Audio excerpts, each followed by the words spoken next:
좋든 나쁘든 우리가 마음속에서 무언가를 깊게 생각하면 잠재의식이라는 충실한 하인에 의해 고스란히 드러나게 됩니다.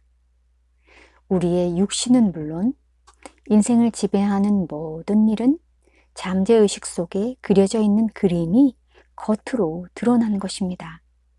즉, 몸이 아픈 사람은 잠재의식 속에서 질병에 걸린 자신의 모습을 그린 탓입니다. 아프기를 바라는 사람은 없겠죠. 하지만 아픈 것을 너무 두려워하면, 즉 아픈 것에 대해서 너무 저항을 하면 그 모습이 삶에서 드러난다는 것입니다.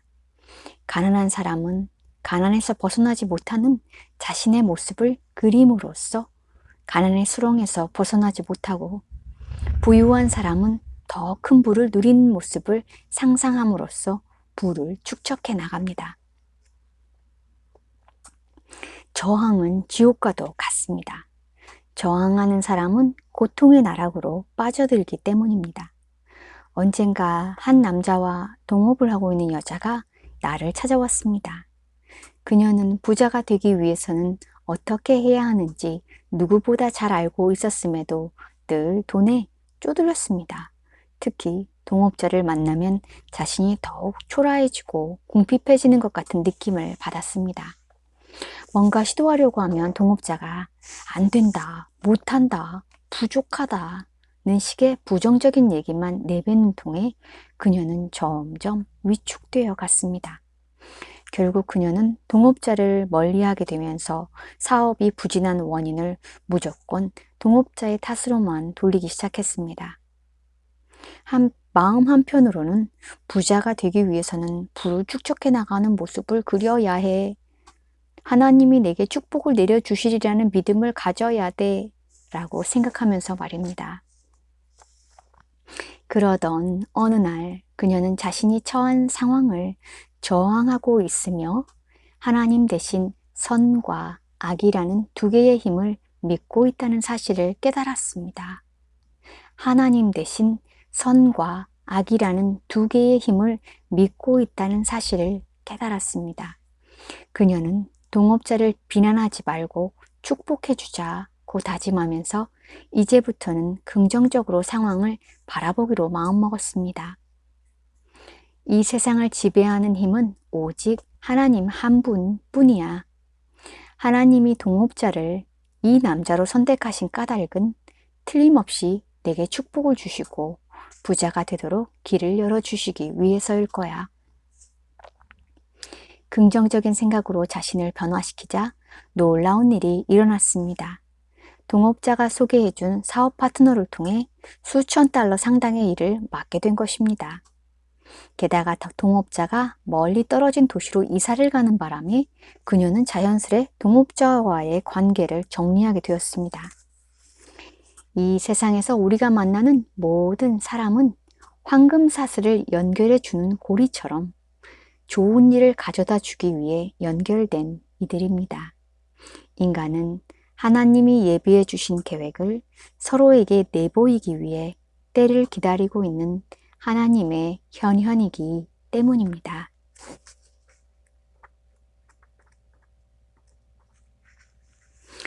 우리의 인생은 부메랑과 비슷한 면이 많습니다.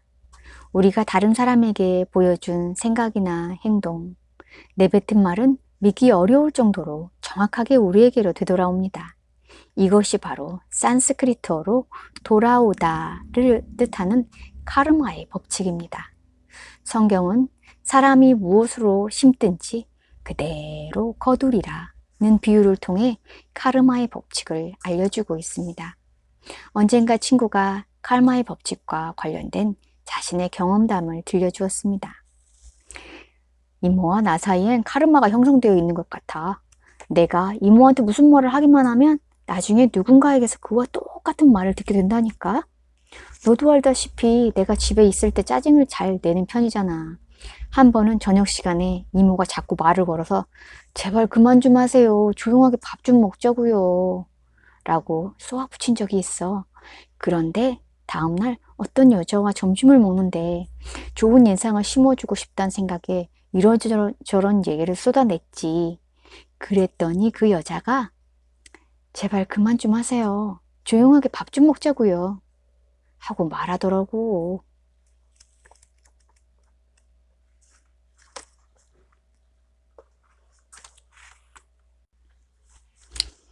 지구상의 모든 물체는 중력의 법칙의 지배를 받아 무게를 갖게 됩니다.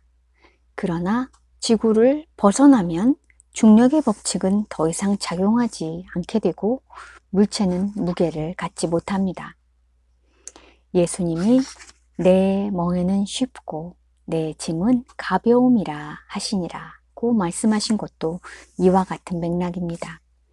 예수님은 이 세상의 모든 짐의 무게로부터 벗어나 온전함과 완전, 생명과 기쁨만이 있는 4차원의 영역에서 사셨습니다. 수고하고 무거운 짐 진 자들아 다 내게로 오라. 내가 너희를 쉬게 하리라. 예수님은 이 세상에 존재하는 모든 짐의 무게에서 자유로우셨습니다. 그래서 우리에게 나의 멍에를 메고 내게 배우라. 그러면 너희 마음이 쉼을 얻으리니 라는 가르침을 전해주셨습니다. 이 세상의 모든 짐에서 자유로워지려면 너의 짐을 여호와께 맡기라고 했습니다. 성경을 읽다 보면 이 세상에서 일어나는 모든 전쟁은 우리 인간이 아니라 여호와께 속한 것이라는 구절이 많이 나옵니다. 성경은 전쟁이 여호와께 속한 것이므로 우리는 가만히 서서 여호와가 구원하는 것을 보아야 한다고 강조하고 있습니다. 초의식, 즉 우리 내면에 계시는 하나님이 우리를 대신하여 싸우시고 우리가 져야 할 짐을 대신 짊어지시는 분이라는 것입니다. 우리가 하나님께 짐을 맡기지 못하고 스스로 짐을 짊어진다면 하나님의 율법을 어기는 것이나 다름없습니다. 여기서 말하는 짐이란 부정적인 생각이나 우리가 처한 불편한 상황을 가리키며 이런 생각이나 상황은 우리의 잠재의식에 뿌리를 두고 있습니다. 문제는 의식이나 이성을 통해 우리의 잠재의식을 통제하는 게 거의 불가능하다는 것입니다. 우리의 의식은 생각의 틀에 갇힌 채 온갖 의심과 두려움으로 앞을 내다보지 못합니다. 그런데 하나님께 우리의 짐을 맡긴다면 그 무게는 가벼워지며 애초부터 아무것도 아닌 상태로 흩어 사라지게 할 수 있습니다. 애초부터 아무것도 아닌 상태로 흩어 사라지게 할 수 있습니다. 내 안에 계신 하나님께 이 짐을 맡기오니 나로 하여금 자유롭게 하소서 라는 확신의 기도를 꾸준히 반복하다 보면 흐릿했던 비전이 명확해지면서 안도감을 느낄 때가 옵니다. 바로 그때 우리가 소망하는 모든 바를 이룰 수 있습니다. 언젠가 우리 모임에 나오는 어떤 남자가 동이 트기 전에 어둠이 무슨 의미인지 설명해 달라고 부탁한 적이 있었습니다. 내 설명은 간단했습니다. 소망이 이루어지기 전 모든 게 잘못돼 가는 것처럼 보이고 깊은 좌절감에 빠질 때가 종종 있어요. 우리의 잠재의식 속에서 숨죽이고 있던 의심과 두려움의 불씨가 되살아났다는 뜻이에요. 하지만 부정적인 감정의 불꽃은 표면 위로 솟아오르는 순간 이내 사그라지죠. 그때 우리는 여호사밧을 선두로 하여 비파와 수금과 나팔을 합주한 것과 같이 공핍과 질병의 상황으로부터 우리를 구원하신 하나님께 감사를 드려야 해요. 내 설명을 들은 그는 다시 물었습니다. 그렇다면 우리는 얼마나 오랫동안 어둠 속에서 기다리고 있어야 하나요? 나는 이렇게 대답해 주었습니다. 칠흑 같은 어둠 속에서도 모든 것을 볼 수 있을 때까지 기다려야 해요. 다행히도 우리의 짐을 하나님께 맡기면 누구든지 어둠 속에서도 모든 것을 볼 수 있답니다. 칠흑 같은 어둠 속에서도 모든 것을 볼 수 있을 때까지 기다려야 해요. 다행히도 우리의 짐을 하나님께 맡기면 누구든지 어둠 속에서도 모든 것을 볼 수 있답니다. 우리의 잠재의식 속에 남아있는 모든 두려움을 지우지 않는 한 평화나 행복은 우리에게 찾아오지 않습니다. 두려움은 잘못된 방향으로 이끄는 힘을 가지고 있기 때문입니다. 따라서 두려움이 하나님에 대한 절대적인 믿음으로 대체될 수 있도록 방향을 전환해야 합니다. 두려움을 믿음으로 대체하는 일은 말처럼 그리 간단하지 않습니다. 이에 예수님은 어찌하여 무서워하느냐 믿음이 작은 자들아 라고 꾸짖으시면서 한편으로는 믿는 자에게는 능치 못할 일이 없느니라고 격려해 주셨습니다. 우리 모임에 나오는 사람들 가운데 어떻게 해야 두려움을 떨쳐낼 수 있을까요? 라고 묻는 이들이 종종 있습니다. 그럴 때마다 나는 이렇게 대답해 줍니다.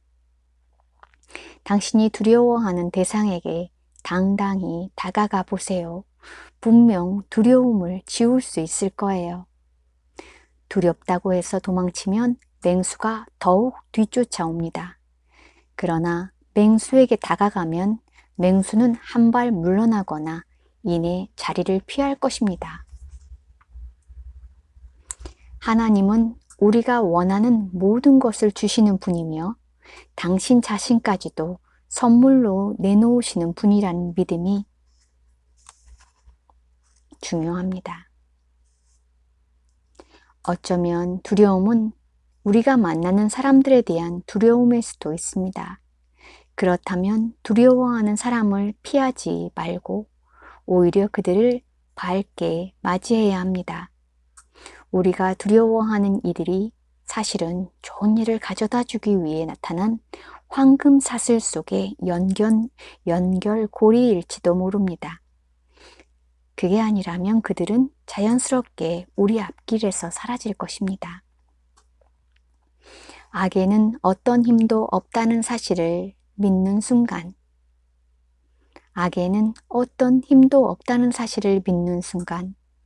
눈 깜짝할 사이 악으로부터 해방될 것입니다.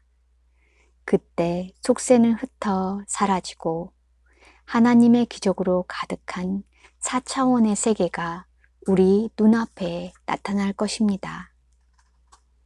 우리가 보게 될 세계에 대해 요한계시록 21장에서는 다음과 같이 말하고 있습니다.